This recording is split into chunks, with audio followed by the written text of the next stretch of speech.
today we will discuss about the concepts of decision making and relevant information. So, in the previous section, we discussed about the concept of CVP analysis, that is the cost, volume, profit analysis. That is how the cost and the volume and the profitability, they are interlinked, and how the cost structure and the movement of cost behavior actually impacts the profitability of a product or profitability of a company. Now, we will discuss that how the concept of CVP analysis and the marginal costing helps the managers in decision making, and what costs are relevant for decision making and which costs we can consider irrelevant for the decision making purposes. So, first is that we need to understand that while we are doing decision making, we need to consider certain costs which are relevant, and we need to remove certain costs. We need to ignore certain costs which are irrelevant for the decision making purposes. The certain costs may be included in the cost sheet while calculating the total cost, but for the decision making purposes, we may consider such costs as irrelevant. So, we will look into different examples and try to understand the concepts. So, we will start with the 5-step decision process to make decisions. So, what are the 5 steps? The first step is we need to formalize, right, the decision model. So, for making a choice, when for a manager several choices are involved, right, then he needs to go through certain quantitative and qualitative analysis. And the decision model is the formal method for making a choice. So, it often involves the quantitative and qualitative analysis. So, first step is the gather information. So, he needs to gather information for historical costs and other information. Step 2 is he needs to make predictions, specific predictions particularly, right, related to the market demand and the condition of supplies, the raw material, etc. In step 3, he needs to choose an alternative, and in step 4, implement the decision, and step 5, evaluate the performance. So, these are the 5-step decision process we need to follow. So, and then in every process we need to take the feedback, and if there is any gap, we need to fulfill this gap. So, the first step is that we need to differentiate the relevant from irrelevant costs and revenues in decision situations. So, what are the relevant costs? So, relevant costs and relevant revenues are expected future costs and revenues that differ among alternative courses of action. So, one thing we have to remember, the first condition, the first characteristics of relevant cost is it has to be futuristic. Any cost which is already been made and which we can't influence, right, in future is irrelevant. So, it has to be futuristic. So, to qualify any cost as relevant cost, we need to see that whether this cost is futuristic or whether it is to be incurred in future or not. So, this is the first condition. So, historical costs or the sunk costs, they are irrelevant in nature. And also we need to see that whether these costs are impacting the future revenues in future, right. So, I am incurring some cost in future, and then when I will incur this cost is future, what is the impact this cost will have on expected revenue. So, this we need to understand. Then we need to distinguish between quantitative and qualitative factors in decisions. So, there are quantitative factors like financial and non-financial factors, right, and there are qualitative factors also. So, I am taking one example of special order. So, a company has got a special order. This is a one-time order, and the company needs to take a decision that whether this order will be acceptable or not acceptable. So, there is a toy manufacturing plant.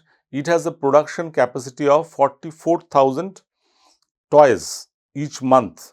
So current monthly production is 30,000 toys, and cost can be classified as variable or fixed with respect to the units of output.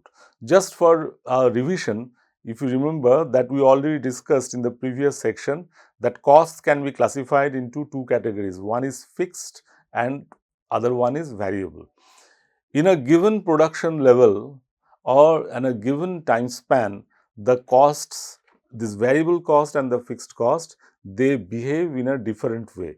The variable cost per unit usually remains constant over a period, but the total variable cost varies with the level of production. On the other hand, the total fixed cost, it remains constant over a given production level, but the fixed cost per unit usually varies with the change in level of production. So, if the level of production increases, the fixed cost per unit, it reduces, and if the level of production decreases, then the fixed cost per unit, it increases. So, this cost behavior, understanding of cost behavior for decision making purposes, it is important. Now, in this case, you see, it has a production capacity of 44,000 units, and it is monthly production is 30,000 toys. That means what? That means it is actually capacity is underutilized. It 100% capacity is 44,000 toys, whereas it is currently using only for producing 30,000 toys. So, it is the plant capacity is underutilized. Now, it has costs. So, it has both variable cost as well as fixed cost. Now, what are the variable costs? Direct material is of course the variable cost. The direct labor, it has a variable component as well as fixed component. So, for example, I can say that if the company has employed casual laborers, the salary paid to the casual laborers, I can consider that it is a variable cost, whereas the salary paid to the permanent workers, I can consider as a fixed cost. So, uh, uh, uh, 50 paisa is the variable cost per unit and 1 rupee 50 paisa is the fixed cost per unit. Manufacturing cost, again a part is variable and part is fixed. So, 1 rupee 50 paisa per unit is the variable cost and fixed cost is 3.50. So, total cost, total variable cost is coming to 8.50 rupees and total fixed cost per unit is coming to 5 rupees per unit. Now, what is my question? Question is I am getting an order. So, total fixed manufacturing cost labor is around rupees 45,000. Total fixed overhead is 1,05,000 and marketing cost per unit is rupees 7, out of which rupees 5 is variable. So, what is the first condition is what is the cost per toy? So, I can calculate the cost per toy as variable 8.50 plus 5, that is 13.50, and fixed cost is 7. We can take it from here. So, marketing cost per unit, so 5 cost rupees is variable. So, I can calculate like this. So, variable cost per unit is 13.50 and fixed cost is 7 rupees. So, a retailer in Delhi has offered to buy 5,000 toys at 11 rupees 50 paisa per toy for a total of rupees 57,500. Now, you see what is the total cost per unit? It is coming to 20.50. And what is the price it is offering? The price it is offering is 11.50 per toy for a total of rupees 57,500. So, there will be no marketing cost to be incurred. So, marketing cost which we considered here per unit of 7, that will not be incurred now. So, now the question is whether this offer should be accepted or not to be accepted. So, for doing this, what we need to do is we need to see that which cost is relevant and which cost is irrelevant, right. So, we can we have to check that what are the relevant costs of making the toys. So, incremental cost is how much? rupees 8.50 into 5,000, that is 42,500. This is the variable cost the company is incurring. So 8.50, if we calculate, is the cost, variable cost per toy.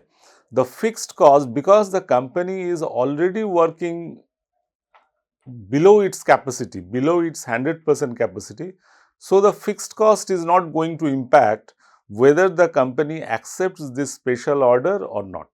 So this is the key point we need to remember. So in the shorter run, if at the given production level, so the given production level is 100% capacity.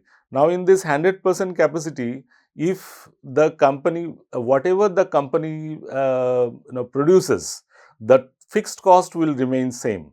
So even if the company accepts this order, it will be below the 100% capacity. So the fixed cost is, in this case, it is an irrelevant cost, right? So what is the incremental cost? Incremental cost is 8.50 into 5,000, that is rupees 42,500. What is the incremental revenue? The incremental revenue will be rupees 15,000, right? So you see, the incremental revenue is 15,000, but the incremental cost is 42,500. So we can consider this order for accepting this in this case. Now there are two potential problems in relevant cost analysis. The first one is the incorrect general assumptions. All variable costs are relevant, all fixed costs are irrelevant. So this is so we need to make certain assumptions while doing the relevant cost analysis. So the first one is incorrect general sometimes we make incorrect general assumptions that all variable costs are relevant. That may not be true. The only those costs which are changing because of this decision I am taking, which impacts this decision, only those costs are relevant. And all fixed costs are irrelevant. That may not be true always, because some fixed cost may be incurred because of this decision, right? Because this decision is influencing the fixed cost. If that is the case, then that type of fixed cost we need to consider. And number two is misleading unit cost data. So sometimes if we include irrelevant cost, the decision will be wrong, and using the same unit cost at different output level. If the unit cost changes at different output levels, that we need to consider. There is a concept of outsourcing, and outsourcing is purchasing goods and services from outside vendors. Insourcing is producing goods or providing services within the organization. So the first example where the relevant costing concepts can be used is accepting or rejecting a special order, one-time special order. So what is the rule? Rule is that we will accept the special order if my incremental revenue from the special order is more than the incremental cost, where I will consider only the relevant costs and exclude the irrelevant costs. So what are the relevant costs? The relevant costs are the costs which are futuristic and which is going to be influenced by the decision I am taking. Fine. Now I am coming to the second case. The second case is make or buy decisions, right? What is make or buy decisions? Suppose there is a company and the company has a component to produce. Now there are two options, right? It requires a component. The company can either produce that component in-house, or what the company can do, it can buy that component from some outside agency. Fine. Now whether this whether the company should buy it in-house or the company should uh, uh, outsource it to someone, that is an important decision for the company. We can use the concept of relevant costing for for taking such decisions. So the company also manufactures bath, as suppose this company which also manufactures bath accessories. So the management is considering producing a part 2 needs or part it needs or buying a part 2 produced by Sundar and company for rupees 0.55. So it needs another part. This part it can produce or it can buy from some outside agency whose name is Sundar and company at the rate of INR 0.55. The company has the following costs for 1,50,000 units of part 2. So this is the cost structure. So direct material is 28,000, direct labor is 18,500, mixed overhead 29,000, variable overhead 15,000 and fixed overhead 30,000. So total cost for 1,50,000 units, it is total of 1,20,500. So mixed overhead, what is mixed overhead? Mixed overhead is the semi-variable overhead which is partly fixed and partly variable. Now this cost, it consists of material handling and setup costs. So the company produces 1,50,000 units of 100 batches of 1500 units each. Now this 1,50,000 units the company is producing in batches and each batch is having 1500 units. So it has to produce 100 batches. So 1500 units into 100 batches, so it comes to 1,50,000 units. Total material handling and setup costs equal fixed costs of INR 9,000 plus variable cost of rupees 200 per batch. So it has semi-fixed cost, the material handling and setup cost. These are semi-variable costs, and this semi-variable cost has a fixed component as well as a variable component.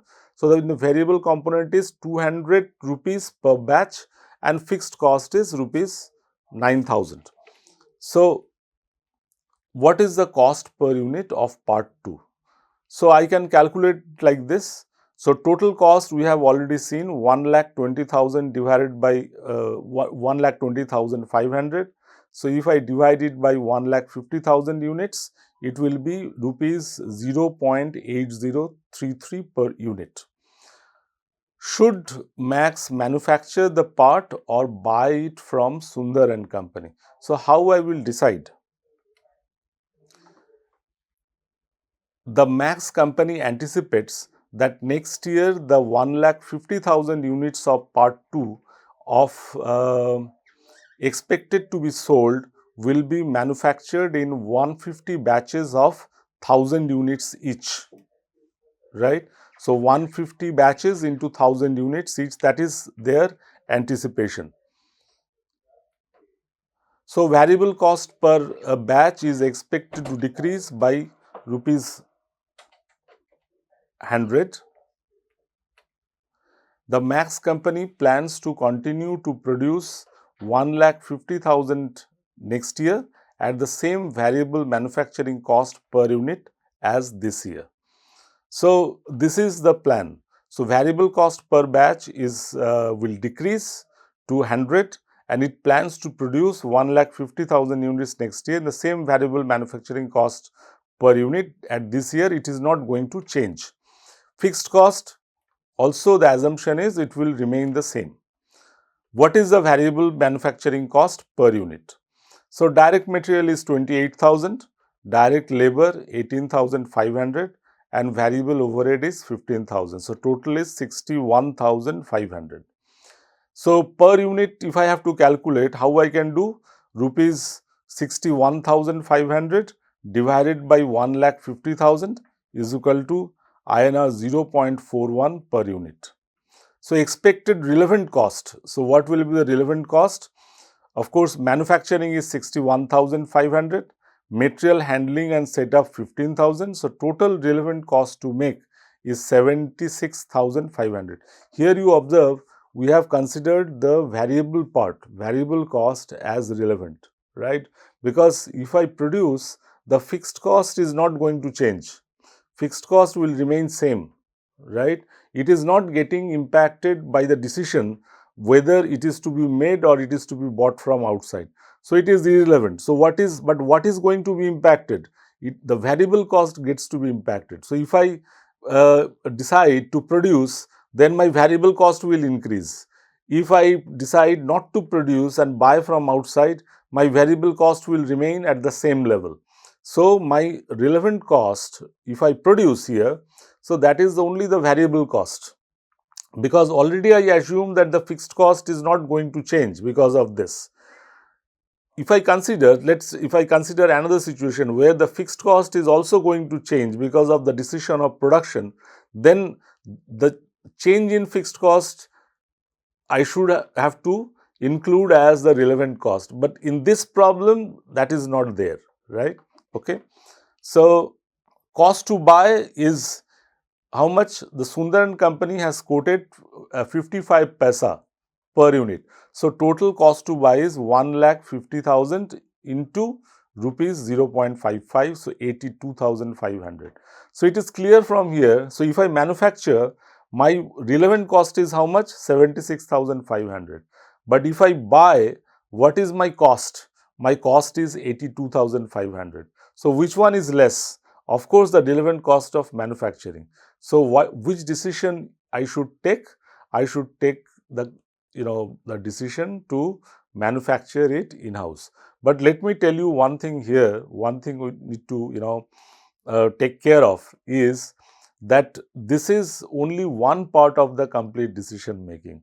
In practice, in industry, the actual decision depends on many other factors. Like, for example, I may consider the social causes. Do I need to employ more people because of the societal reasons? Is there any government policy? Or I need what the competitors are doing? Are the competitors manufacturing themselves or they are outsourcing? What is the quality factor? If I produce it in-house, right, will my quality be better? Then and I can have more control over the quality, right, if I produce in-house. So all these other factors, other qualitative factors are also to be considered while we have to take such a decision that whether I have to make or buy a particular component. Okay. So the company will save rupees 6,000 by making the part. Okay. Now I am just giving a twist into this. Now assume that rupees 9,000 is the fixed clerical salaries to support the material handling and setup will not be incurred if part 2 is purchased from Sundaran company. So you see, in the previous example, we assumed what? We assumed that the fixed cost is not going to be impacted. Okay. But now I am slightly changing the assumption. I am assuming that if I produce the component in-house, my fixed cost is also going to change. So how much will be the change? It will increase by 9,000 because of fixed clerical salary. I need to deploy a clerk for maintaining the records and other official work. So his salary has to be included as a fixed cost, right? And this material handling and setup, these costs are not going to be incurred if I buy it from outside Sundar and company. So now the question is, in this change scenario, should it make or buy the component? So now you see what are the relevant costs. Variable cost is 76,500, same. Fixed cost is now 9,000, right? So total now relevant cost is becoming 85,500. Okay. Now cost to buy is 82,500. So what we should do, right? If it buys from outside, then it is better, right? It can save. If it buys from outside, then it can save rupees 3,000. So you see, the decision is now getting reversed, right? Keeping all other conditions constant. Thank you.